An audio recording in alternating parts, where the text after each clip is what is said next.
So, you ever want to go insane? You might think that, oh, the Funny Bear game can't have that many weird characters in it, but oh, you'd be so wrong. And not only that, but there are so many of them. Look at the time of the video. Just look at how long it is. If there's anything that I've learned from making these videos, it's that there's a lot of characters in FNAF, and nowhere is that more true than with the miscellaneous characters. Even if you know a lot about FNAF, there's probably a good chance that a couple in here might catch you off guard. And these are just from the main games. I'm not over here counting the VR sisters in this one, to the dismay of many. Dude, she is a baddie in this game, holy. If you're new to the series, this is technically the 5th video, but you don't necessarily need to watch the other 4 to enjoy this one. You'll mostly just miss the guidelines I'm going by and some of the epic and hilarious callbacks that I make to some of the other videos. Now, that does imply that you will enjoy this, which can't be guaranteed. Some people didn't like how much I talked about pronouns in the Foxy video. Here, actually, let me read this comment. I thought you were alright, but trans rights? Just why? Please be normal, because you're the only person who does these types of vids. Hey, baby. So sad that you're an adult and you're this stupid. Cheeseburger. That's pretty great, right? And because I love money, I'm going to quickly plug the channel memberships. It'll be swift, I promise. There's 3 tiers, but they all get you the same benefits of videos a couple days early and your name read aloud at the end of each video. The different tiers are purely for if you feel gracious enough to donate more. Obviously, I don't want you to feel pressured to do that though, which is why all tiers function the same. And if you don't have the money to spend, or simply don't want to, fair, I still very much appreciate you just watching. Oh, and if you have some fucking awesome fan art or something that you want to send, you can tweet it to me on Twitter or Blue Sky, so that I can put them in the outro of the next video. Okay, now, I have some bad news to break. I'm not going to be talking about the human characters in this series. I know. The reason is that I'd have to delve a lot more into the lore, and that's kind of my weak point with the series, especially for the Steel Wool games, as I don't really click with those ones as much. However, I'm going to make an important exception to that rule.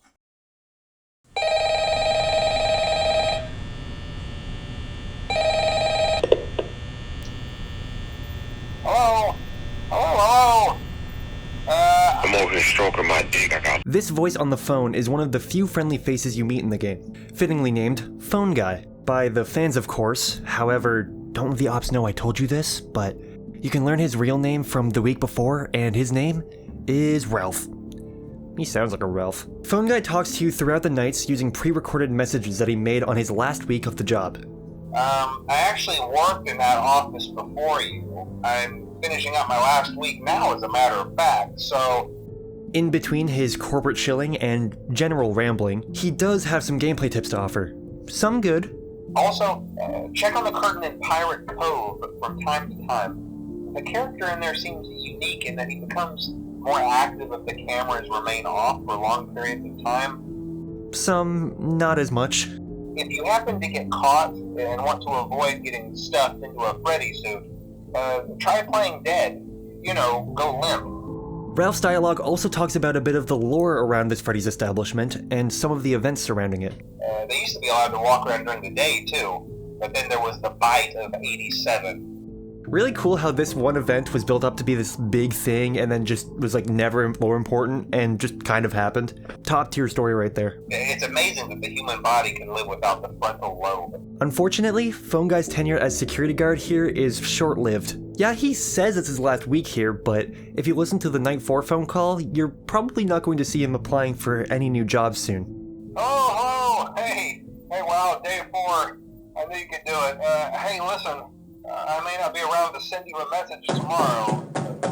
It's been a bad night here for me. I always wondered what was in all those empty heads back there. You know. Oh no. When the 5th night starts, you hear the phone ringing again. The friendly voice you've been listening to for the week isn't there to comfort you anymore.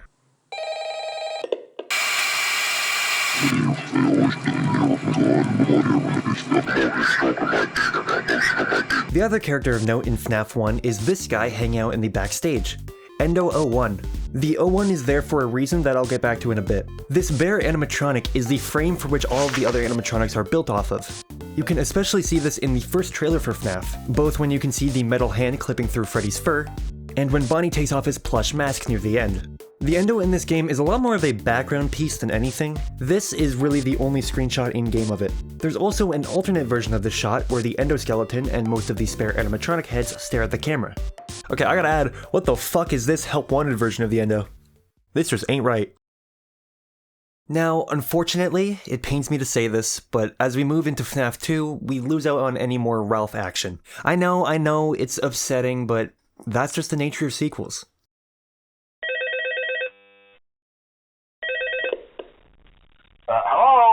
Hello? Yep, that's right, fuckers. Phone Guy is back for round 2. Since Ralph, died in the last game, for him to be alive in this game, it must mean that it's a prequel. Because it is. Phone Guy in FNAF 2 isn't too different from the first game. He's still the same rambly guy trying to help you out between all the ums and uhs. One notable change in this game is that he talks a little bit more directly to you, especially around night 5 and 6. He mentions there being rumors around the establishment on night 3, which turns into an investigation on night 4. Oh, hey, before I go, I wanted to ease your mind about any rumors you might have heard lately.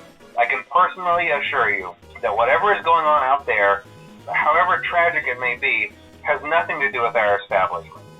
There's been somewhat of an investigation going on. We may end up having to close for a few days, I don't know. By night 5, he's talking about moving you to the day shift due to a position there becoming available.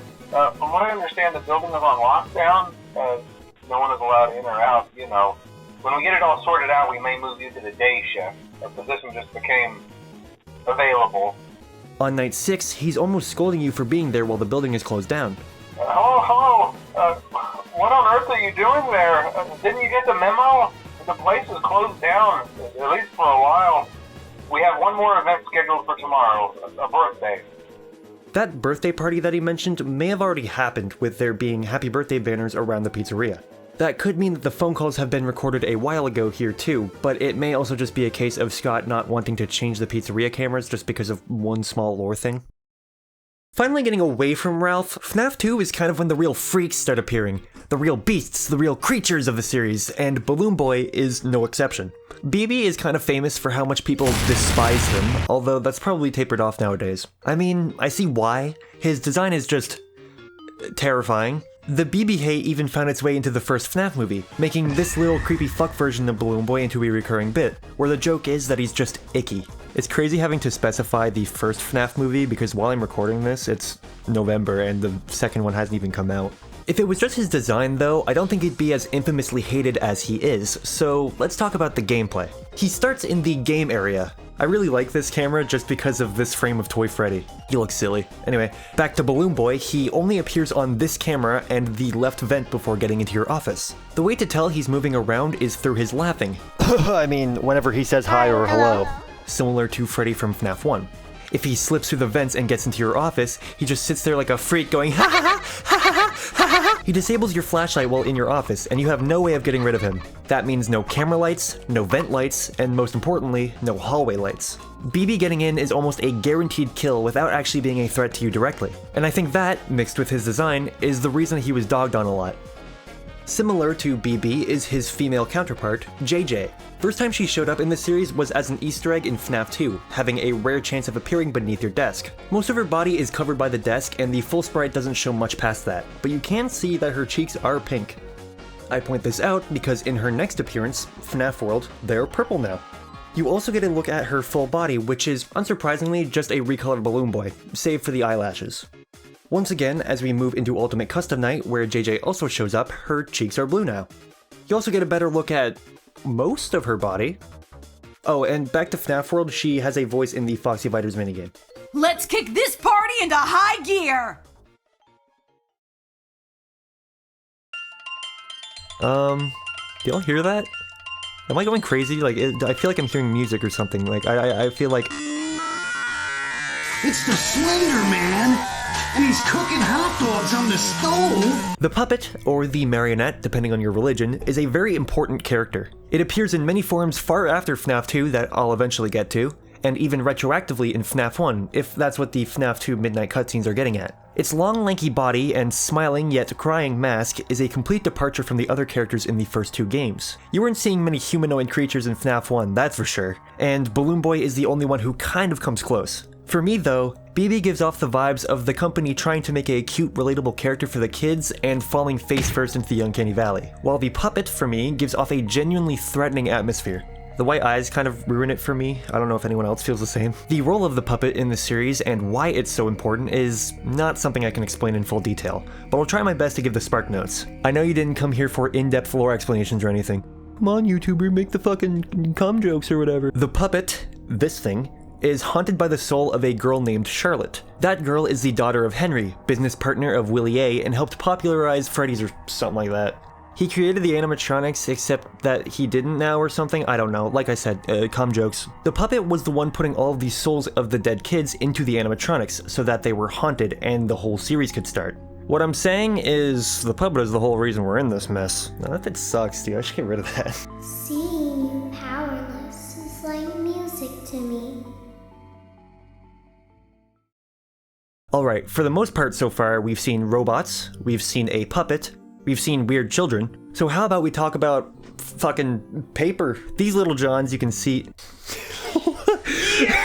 These little Johns you can see in Party Room 4 actually have a name, which are the Paper Pals. I believe this name first showed up for them in FNAF World where they are able to join your party. There's 3 Paper Pals in the group. A humanoid one with red arms and blue legs, a brown bear one, and a rabbit with a purple color scheme. The humanoid one could be Balloon Boy, or maybe even Jackie, like that one game theory gets at. Obviously this wasn't Jackie when it was created, but it's not out of the question to say that Jackie could have been based off this Paper Pal later. Then they could have retroactively been like, oh, this was actually Jackie. All that to say, when Scott made this character, it was probably just Balloon Boy or a nondescript humanoid design. The other 2 are very obviously Freddy and Bonnie though. Oh, also, I just wanted to mention in their attack animation from FNAF World, you can see the back of their models and it looks hilarious. I'm just gonna let you absorb that for a second. These guys do get a little bit quirky at night and tend to wander a bit when you're not looking. In FNAF 2, the humanoid Paper Pal can disappear from the camera and will reappear inside of your office. Over in FNAF 3, the other 2 Paper Pals, the bunny and the bear, appear in your office instead. It's interesting that all 3 of them appear in your office one time in both games, but it probably doesn't actually have much importance, and the FNAF 3 ones are probably just referencing Fredbear and Spring Bonnie. Or maybe it's just because the humanoid one is dead in the box over there that I realized after writing that last part. FNAF 6 has a new cast of Paper Pals. The far left humanoid one is pretty familiar, but is joined by a pink and purple goofy Paper Pal with a flower bow tie, and a green and blue Paper Pal with a top hat and that, like, crocodile nose that you would draw. Probably, I can't draw. The most recent place they show up is in Help Wanted 2. Kinda. Well, I mean they do. They appear right above this door here with 2 bears for some reason. But the cooler Paper Pals come from this minigame where Sun instructs you to create your own. Some of them are absolutely terrifying, I won't lie. So remember when I talked about the 01 in Endo 01's name? Wow, you really don't? I mean...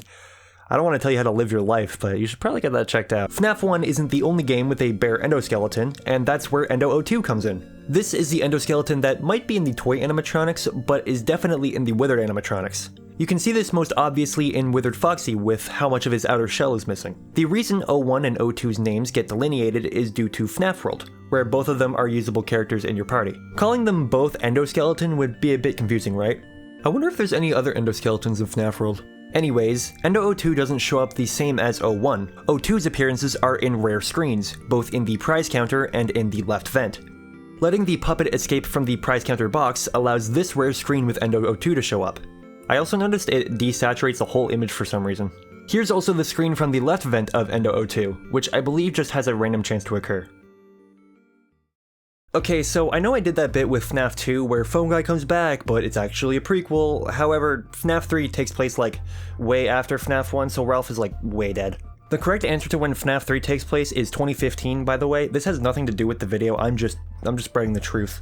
Anyway, like I said, Phone Guy is super dead by this point. So the voice you hear over the phone this time is someone that has been given the moniker of Phone Dude. Listen to his voice and you'll know why it fits. Hey, glad you came back for another night. I promise it'll be a lot more interesting this time. He works at Fazbear Frights and has been helping to gather up old Freddy's merch to spice up the horror attraction. We found another set of drawings, always nice, and a foxy head, which we think could be authentic. Then again, it might just be another crappy cosplay. He also just casually brings up how they found and brought in a dead serial killer. You're not gonna believe this. We found one. A real one. Then he starts looping pallets, or whatever happens in FNAF 3. You don't really get to listen to him for super long, as by night 2 he gathers up some old audio cassettes to play, and for the rest of the game you're listening to those instead of him. They're narrated by a different guy too. Okay, I'll leave you with some of this great audio that I found. Talk to you later, man. Oh god damn it!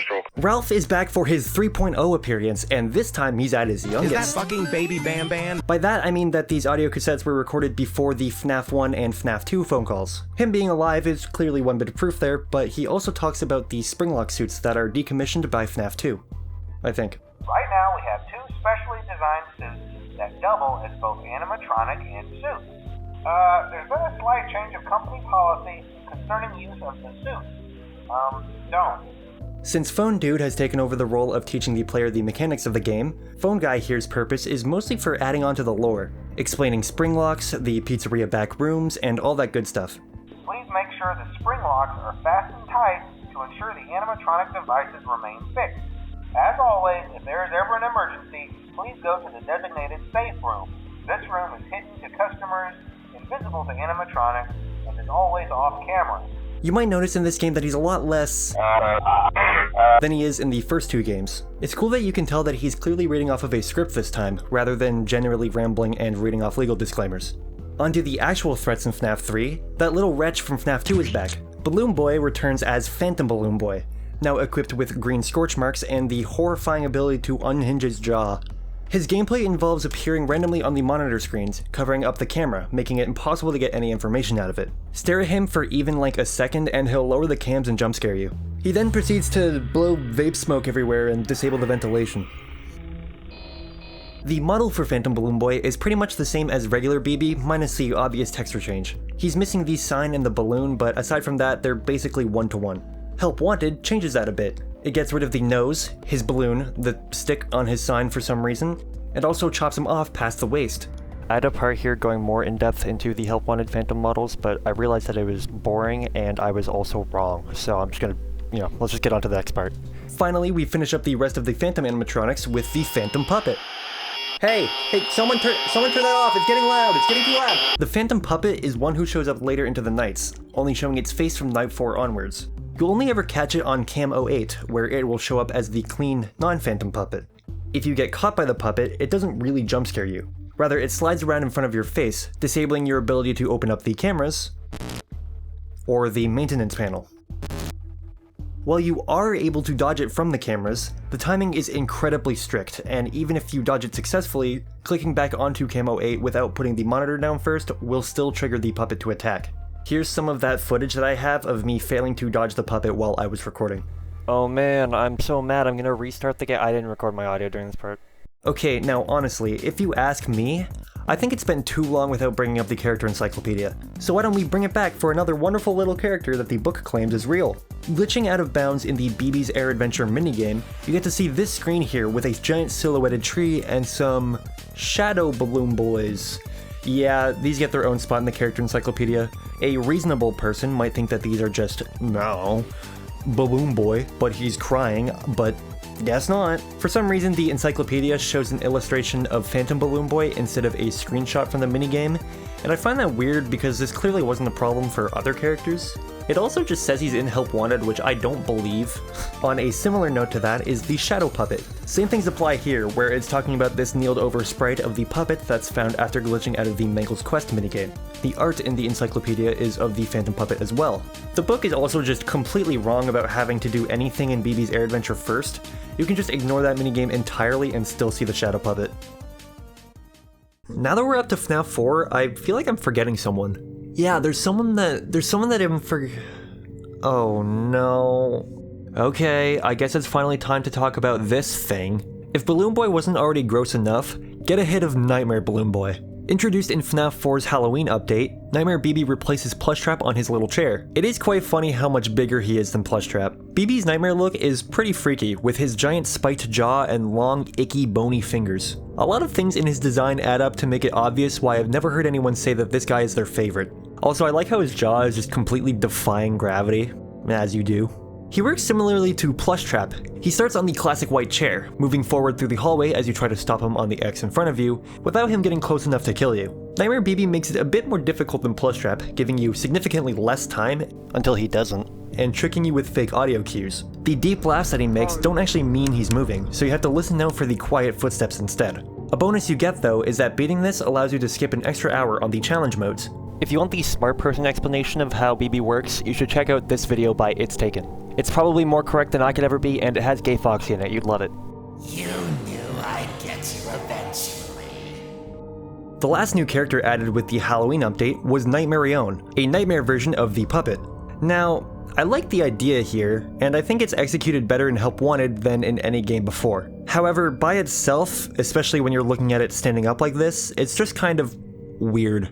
The separate aspects of what's going on here is cool, like the limbs made of coiled tentacles, the long slimy fingers, and the rib cage around the torso. You can definitely see how these are exaggerated pieces of what makes up the original puppet. The main part where I think the design fails is in execution a little bit, but is mostly in the mask.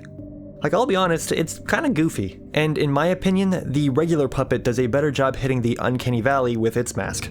Nightmarion, I feel like, is trying too hard, especially with the many tiny teeth. It's not really that scary. What I said earlier about Help Wanted doing a better job with Nightmarion, I don't really mean with the model itself. In fact, I don't really think the model here looks that great. It's hilarious being able to take off the mask though. What I was getting at is that it really leans into those slimy tentacle fingers writhing around the room, and the sound design really helps with that. Outside of this minigame though, Nightmarion is just kind of meh. In Ultimate Custom Night, it just kind of sits in front of your screen.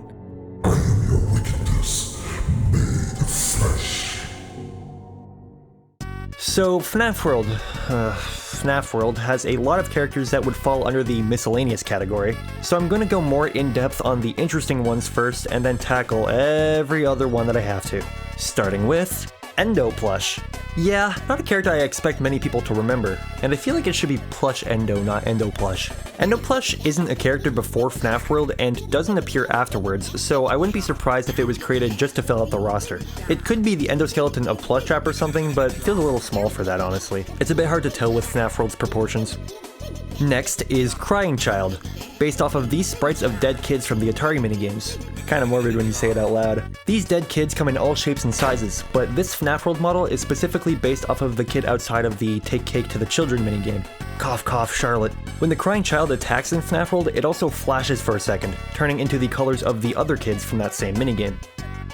Moving on to the characters added in Update 2, we have Anim Dude. To get the obvious out of the way, this character isn't from any other FNAF games, but is actually the mascot used by Scott Cawthon himself. You can see this as his profile picture on a lot of platforms. The character itself comes from a game he made called There Is No Pause Button, where the goal is to run from left to right, dodging obstacles and pits without being able to pause. And if you die or fall in the pit, you have to donate thousands of dollars to Republican candidates. Anim Dude also shows up in base FNAF World as the final boss in the hard mode. He's the one pulling on the strings that glitched 8-Bit Fredbear is talking about the whole time. For another boss turned character, kinda, here is Mr. Chipper. Chipper is also based on one of Scott's old games, Chipper and Sons Lumber Co., which I don't really feel like getting into right now. In the base game, there's a secret boss on the left wall of the Lily Year Lake cave that unlocks after you get the Pork Patch key, where you can fight Chipper's Revenge, a silver version of Chipper with glowing red eyes. He complains about how he was the one who was supposed to get big and not Freddy Fazbear. The version you unlock for your party in Update 2 is not this version of Chipper, but the regular, not silver one from the original game. Last character to appear from one of Scott's old games is Coffee. Coffee comes from the Desolate Hope and is a playable character in that game. He's just a little guy, being a coffee machine with legs. Now, I haven't played the Desolate Hope myself, so I don't have too much to say about him here. Now, the last character added in Update 2 that I haven't talked about is the one and only Purple Guy. This, of course, isn't the real Purple Guy, as he states that he's just a game sprite. I don't think anyone expects my little brain to go in depth on Afton lore right now, so let's just talk about the different Purple Guy sprites so far. You're this far into the video, just bear with me for this section. The first sprites go all the way back to FNAF 2, emphasis on sprites. FNAF 2 is kind of infamous for its two incarnations of this Purple Guy, the Foxy Go Go Go sprite and the Save Them sprite. These two images have noticeably different colors, with the Foxy Go Go Go one being more of a pink color than the Save Them one. This in itself started a whole pink guy versus purple guy thing for a while, until it was debunked in one of the Freddy Files books, labeling this one as Purple Guy, not Pink Guy. The next one shows up in FNAF 3 and runs around like a creature dismantling all the animatronics. On night 5, you chase him into the Spring Bonnie suit where he promptly explodes into blood. I really like this running sprite of him from this game a lot. FNAF 4, he only shows up for a brief interaction where you can see him costuming another employee into a Springlock suit. And then we're back at FNAF World with this goated version of Purple Guy rocking the gambler's favorite move, Slasher. For those unaware, this move has a 1 in 10 chance to deal 99999 damage, else it just does absolutely nothing. If you want to talk past FNAF World, there's Michael from Sister Location, who you can actively watch turn purple through each passing cutscene. This nigga full purple, nigga. And then there's Orange Guy from Midnight Motorist, who's decisively not purple. Whether this even is Afton still seems to be up for debate, but it looks like there's more proof for it being Afton than against it. Next, we're onto the shop vendors around the world. Not really around the world, they're like a couple meters apart. Since I already brought up Lulbit before, let's talk about Mendo. Mendo is a blue endoskeleton that sells endo upgrades. I'm sensing a theme here. These are pretty pricey upgrades that'll boost your party's defense. Mendo only appears in the starting area, which makes him pretty easy to access if you ever make enough to buy his wares. He isn't the only one here though, as we have one more vendor to talk about, DD. For someone who hasn't played Ultimate Custom Night, nothing seems off here. But for someone who has, this is probably bringing up some trauma. Dee is another character of the Balloon Boy variety. Her name follows the naming convention of BB and JJ, and she has a similar getup to them as well. In FNAF World, she runs a fishing hole, where you can play a little minigame to earn some quick money. Pretty harmless, honestly. But that isn't the only game she's in. In Ultimate Custom Night, Dee returns. Not as a selectable foe, but as something else entirely. Around 45 seconds into the night, at 1 AM, Dee has a chance of showing up where she'll add another foe to your night that you don't have selected. It's especially fun when you don't want anyone else to show up and she does it anyway. What makes it more annoying is the purposefully obnoxious voice that she's acted with. I'm gonna do a sneaky thing and throw a new contender in the ring. Now, Dee acts a little bit differently when every character is set to 20. She's replaced with a similar character named XOR, for whatever reason. This is essentially a shadow Dee, colored mostly black and white with empty eyes. She moves crazily around the screen, spawning all of the extra characters you can't activate naturally, like Lulbit or Shadow Bonnie. That's really her only appearance though, she doesn't show up past the first part of 5020. Returning back to FNAF World, we have one last character to talk about. Going down into the third subworld of the game, you can find a lone glitching tree that'll bring you to the final subworld. A lone red lake surrounded by red trees. Fishing by himself on the left is a character by the name of Old Man Consequences. Looking back, his appearance in FNAF World is pretty out of place. The only thing he talks about is how you've gone too far into the code, his name, and that you have nowhere else to go. After that, you basically get soft locked, and the only text he displays is "the end." Helpful tip for my gamers out there, you can hit F2 and go straight back to the main menu. This works for all the Scott FNAF games. He returns in Ultimate Custom Night with a little bit of a secret. Normally, he'll appear to the left of the screen, prompting you to catch his fish else your cameras are disabled for a bit. What you might already know is that if you set only Old Man Consequences to 1 and catch his fish, that you'll be sent to the same red lake from FNAF World. Here he has a little bit more to say, talking about leaving the demon to his demons. You might also know about the little Easter egg when doing this, where if you open up a fresh save on FNAF World, you'll have the same trophy that you get from going to the red lake in that game. Oh, you thought that was it? We haven't even talked about the enemies! There's Bouncepot, Gear Rat, Mech Crab, Auto Chipper, Chop and Roll, Totem Mole, Mad Endo, Quarry, Gold Mine, Metal Man, Eyesore, Boxbite, Chillax, Flan, Bouncer, Snowcone, Crabapple, Colossal, Seaweed, Seagoon, Pork Patch, Super Goon, Graveweed, Rot, Toonstack, Overclock, Ball Boy, Dogfight, Meringue, Brow Boy, Security, Gold Endo, Percentage, up arrow, ampersand, open parentheses, underscore, exclamation mark, 2222, 6 right arrows, Jangle, Neon, P-Goon, Purple Geist, Chiku's Magic Rainbow. Giant steak, birthday cake, large rice, chocolate shake! On to Sister Location, we're gonna spend a lot of time here. This game is kind of where we start pivoting hard into Glup Shido territory, as you're gonna see later. For now, we start off pretty tame with Gaper Bingzoid. We start off pretty tame with Hand Unit. This little robot, or tablet, or whatever he is, acts as the replacement for Phone Guy in this game. Since Sister Location is more on rails and explicit with its controls than other games, Hand Unit leans more into the corporate shilling and lore explanation sides of Phone Guy's personality. Due to the massive success, and even more so the unfortunate closing of Freddy Fazbear's Pizza, it was clear that the stage was set, no pun intended, for another contender in children's entertainment.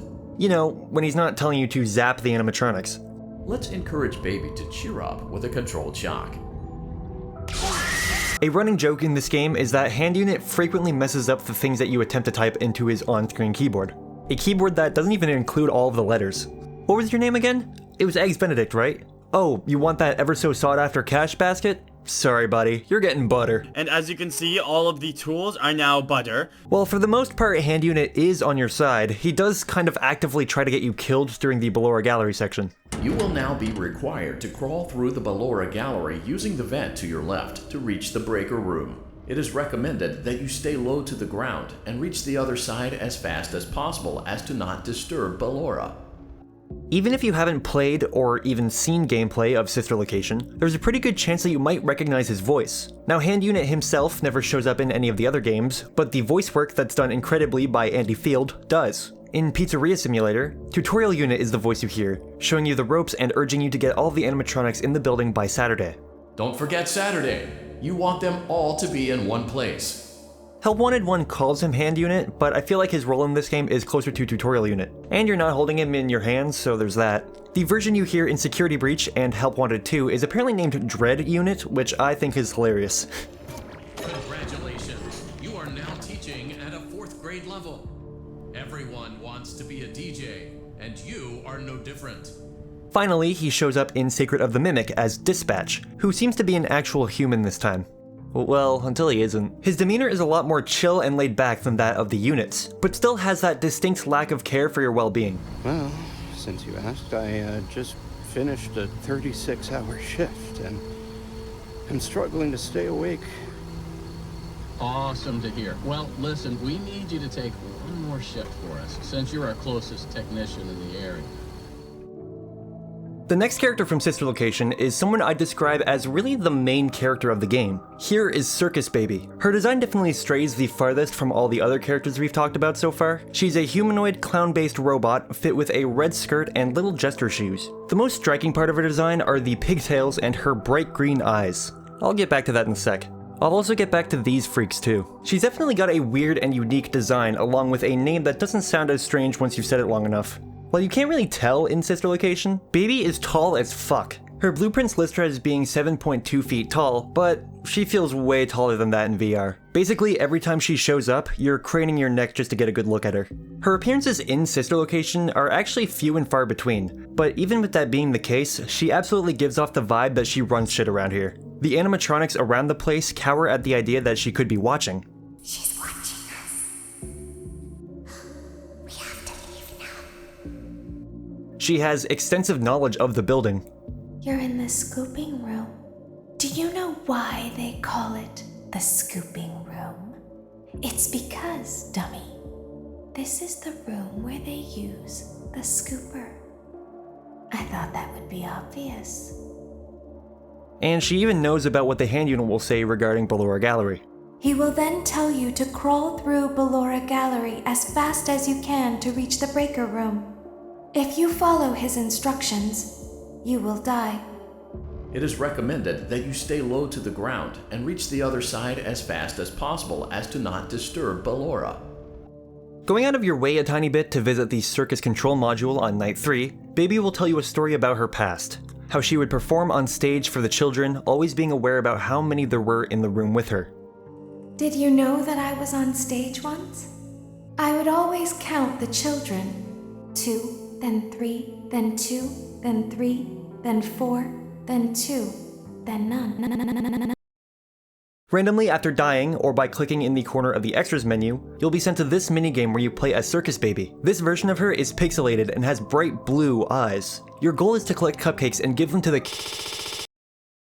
Before each night starts, a short cutscene with a young girl's voice will play. Daddy just once let me go play with her. She's so pretty and shiny. Didn't you make her just for me? She mentions her father making something for her, presumably an animatronic. She seems to be alluding to this animatronic being Baby, meaning that the character speaking is the daughter of William Afton. Collecting and distributing all of the cupcakes to the children, so that each one is happy, unlocks an ice cream cone right before the exit.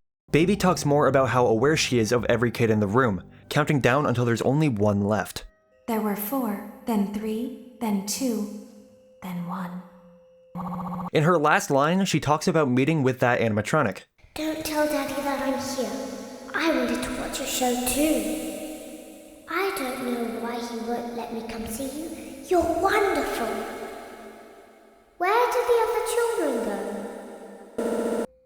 can do something special. Did you know that? I can make ice cream. Once you bring the ice cream back to the beginning of the level, a little girl with bright green eyes will step out from off-screen. She inches closer to Baby and the ice cream so that she... My stomach opened, and there was ice cream. I couldn't move, at least, not until she stepped closer. There was screaming for a moment, but only for a moment.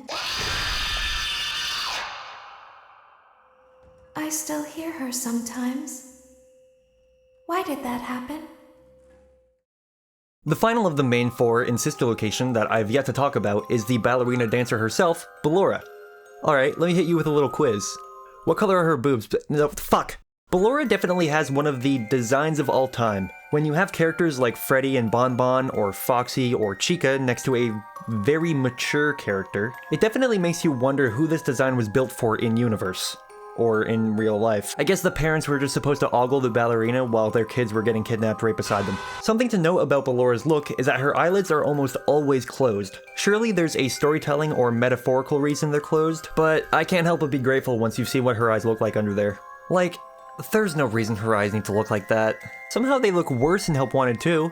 Ballora's mechanics deal with music, always emanating from her body. She usually comes with the gimmick of using directional audio to deal with her. In Sister Location, when you're in Ballora Gallery, you're less worried about directional audio and more the volume of her music. The louder it gets, the closer she is to you, meaning that you have to slow down and wait for it to quiet down. Help Wanted 2's minigame that takes place in Ballora Gallery deals more with directional audio, as you gotta know which side she's on so as to not get caught by her dancing. Sister Location's Custom Night and Ultimate Custom Night have the same simpler gimmick, where you have to close the door of whichever side she's on, only knowing where she is by the direction of the audio. Why do you hide inside these walls?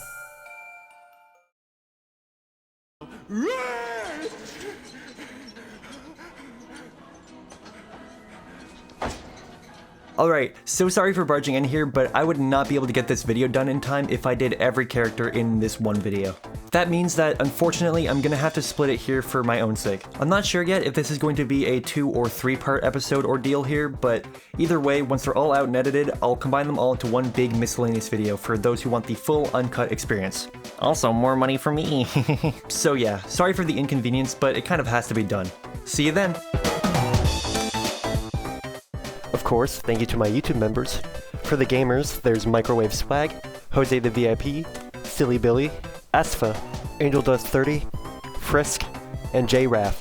For the swagged out gamers, there's Buster Animations, Desdemona, Euler, Erin Ashwood, Mar, and Kirkinox. And the one and only freaking awesome gamer, A Lone Traveler. Thank you all for your support, it means the world and, pays the bills.